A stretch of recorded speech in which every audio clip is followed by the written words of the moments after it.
Je suis très heureux d'avoir été invité aujourd'hui. Je ne vais pas vous faire un discours extrêmement intéressant pour vous parce que je pense que vous connaissez mieux les sujets que moi et surtout que vous en avez parlé toute la journée d'hier et on va en reparler aujourd'hui. Néanmoins, je voudrais vous dire quelques points sur ce sujet et en tout cas ce qui m'anime aujourd'hui. C'est vrai, comme l'a dit Luc à l'instant, moi j'ai toujours passé, ça fait plus de 25 ans maintenant que je suis dans la santé et le médico-social. Et effectivement, j'ai travaillé aussi bien à la Fédération hospitalière de France que dans 4 cabinets ministériels où on avait à chaque fois et la santé, le médico-social et parfois même le travail. Et puis en CHU, à Angers, à Bordeaux, où on avait évidemment également des établissements médico-sociaux. Depuis un an, je suis à l'ARS Provence-Alpes-Côte d'Azur. Et là, je dois dire qu'on travaille beaucoup sur les sujets médico-sociaux comme sanitaires, évidemment, dans une région composée de 6 départements qui est extrêmement riche en établissements. Je voudrais vous dire, bien entendu, ce que vous savez déjà, mais que la France s'apprête à franchir ce cap historique en matière de vieillissement. Vous en avez parlé déjà, et d'ici 2030, les premières générations du baby-boom atteindront l'âge de 85 ans et la population des 75-84 ans aura cru de près de 50% en 10 ans. En 2070, 29% de la population aura plus de 65 ans, contre 20% aujourd'hui. Ce basculement démographique, il est à la fois massif, rapide, irréversible, et il ne s'agit pas simplement d'une tendance statistique, mais d'un fait structurant qui reconfigure profondément notre pacte social, nos politiques publiques et nos représentations collectives du grand âge. Face à cette mutation, nous ne pouvons plus nous contenter d'ajustements à la marge. Il devient indispensable de repenser en profondeur nos modèles d'accompagnement du vieillissement dans toutes leurs dimensions, sanitaires, médico-sociales, territoriales, mais aussi éthiques et citoyennes. Le vieillissement n'est plus considéré comme une affaire de spécialistes, il concerne désormais l'ensemble de la société, dans sa capacité à offrir des réponses adaptées, dignes et soutenables à une génération qui a construit les fondations de notre monde actuel.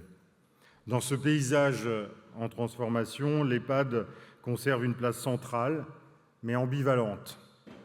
Il reste un maillon essentiel de la chaîne de l'autonomie, en particulier pour les personnes âgées, les plus fragiles, polypathologiques ou isolées, mais il cristallise aussi parfois les limites d'un modèle trop institutionnalisé. Loin d'être abandonné, l'EHPAD appelle aujourd'hui à être profondément transformé. Il ne peut plus être pensé comme un lieu terminal, isolé du reste de l'écosystème, mais comme une composante d'un continuum de solutions articulées. Penser l'EHPAD de 2030, c'est le sujet de ces assises, c'est donc interroger bien plus que l'établissement lui-même, c'est questionner son inscription dans un écosystème territorial et coordonné, sa capacité à évoluer au rythme des parcours, à se connecter aux soins de ville, aux domiciles, aux habitats alternatifs, aux dispositifs de prévention et d'appui. C'est aussi redéfinir ce que notre société considère comme un accompagnement de qualité. C'est enfin engager un nouveau pacte autour du vieillissement qui replace les valeurs de dignité, d'inclusion, de liberté, de solidarité au cœur de notre réponse collective aux défis du grand âge. Prévenir dès aujourd'hui la perte d'autonomie de demain, c'est penser l'EHPAD de 2030, c'est également penser la prévention, je pense.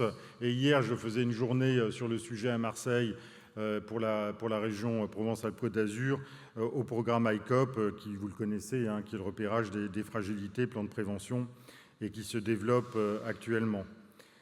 Changer d'échelle, c'est de passer de l'unité de soins à la brique d'un écosystème. Réfléchir à l'avenir de l'EHPAD, ce n'est pas simplement améliorer ce qui existe, c'est aussi changer de matrice, sortir d'une approche par établissement pour penser l'EHPAD comme un acteur d'un écosystème de parcours au croisement de la santé, du domicile, des solidarités locales et de la prévention. Demain, l'EHPAD ne pourra plus fonctionner en vase clos, il devra être relié au dispositif de soins à domicile, s'inscrire dans une logique de parcours gradué, s'articuler avec les services de proximité et enfin jouer un rôle dans l'appui aux aidants et à la prévention de la dépendance. Les centres de ressources territoriaux, les CRT, expérimentés dans plusieurs régions, ou encore les projets de plateforme intégrée d'appui gériatrique montrent la voie, celle d'un modèle de l'EHPAD où l'EHPAD devient un point d'appui plutôt qu'un point final. Alors, aujourd'hui, l'EHPAD de 2030, il doit être pensé dans une logique populationnelle. Quel besoin pour tel territoire, quel profil de public, quelle articulation avec les solutions alternatives. Cette approche suppose une gouvernance plus stratégique au niveau des territoires, notamment via les GTSMS, qui permettent de penser l'offre de manière plus cohérente. À cet égard, la montée en puissance des outils de pilotage, données d'évaluation HAS, indicateurs qualité, observatoires régionaux de l'autonomie, ça doit permettre d'aller vers une planification plus fine et plus qualitative de l'offre. On en reparlera lors de notre table ronde. Un EHPAD de qualité ne peut exister sans professionnels formés, engagés, reconnus. Pourtant, la crise de l'attractivité dans le secteur médico-social s'aggrave et notre taux d'absentéisme est toujours conséquent. L'EHPAD de 2030, il devra redonner du sens au travail par la formation, la polyvalence des missions et l'intégration des outils numériques. Il faut donc penser global, mais agir local.